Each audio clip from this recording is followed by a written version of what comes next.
Which, by the way, the Terminator, holy damn, that movie's going to be either bad or amazing. Because guess what? John Connor's the villain.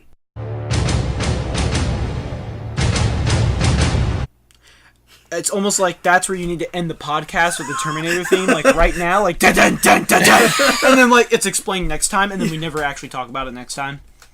Or you wait like several parts, and then go, "What do you mean?" And then you explain, and then it's like 2 minutes. But the internet knows. The internet they can just be like, John Connor's the villain, and then they'll find out. How the fuck? What? How? Because like this movie Skynet? is trying to like beat up its own butt with timelines or something.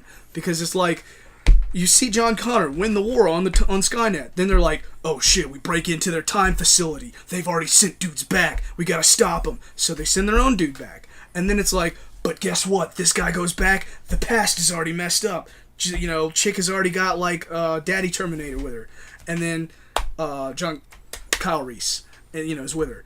And then they keep on going. They're like, okay. And all of a sudden, back in that time period, they see adult John Connor show up, and he's like, Mom, I'm alive. And they're like, you shouldn't even be right now. And he's like, that's because I came from the future, and I'm like Terminator myself now, because the robots somehow won, and I'm also on their side. Something. So he's like a super Borg robot. All I imagine is like John Connor just shows up, and he's like, I'm the leader of the resistance, and he's just killing everyone anyway. He's like a dust Terminator thing, like this black Terminator underneath that he can just like reform himself, reform like what clothes is like. It's just like the most ultimate version. It's almost like, can we just go back to like some metal Terminators with laser guns, and we'll just fight them on a bed of skulls? I would love that. Just fight them in a landscape made of skulls. It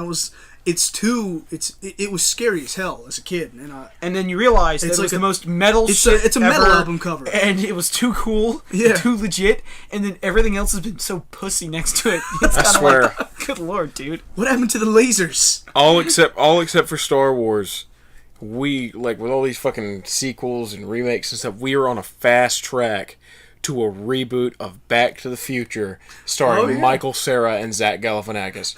Why? Why is Zach Galifianakis? Because he would be the Doc Brown of this time. Because it would be terrible. Why? I don't think Michael Cera's... it's funny, I actually think Michael Cera's now at a point where he'd be too old. Yeah, this is him. I used to joke Shia LaBeouf, actually, would be the person who would be Marty McFly. They're all now too old. Yeah. All the dudes that we would have like comedically just happenstancely cast as and they stand to still. Are now all too old. For those of you who don't know at home, that was a put it in Parkinson's joke. God. Oh, man. Okay, but on that happy note, we'd like to thank you guys for joining. It's not a happy note. The man has Parkinson's. Aaron, why do you have to bring that up? Saul shook up about it. Because the dude is... I know. The dude doesn't deserve that. No. He's a cool guy. No one deserves Parkinson's. Aaron, that's not a thing you wish on anyone. God, you're practically trembling with despair. God.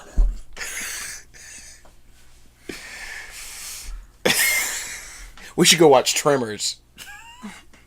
And other shake puns. You're making me uncomfortable, Chris. I don't want to laugh at this. And other puns with shaking in them to make you feel bad. But now that we're not making you feel bad, we'll just go, the end. But all in all, Michael J. Fox is a fucking cool dude.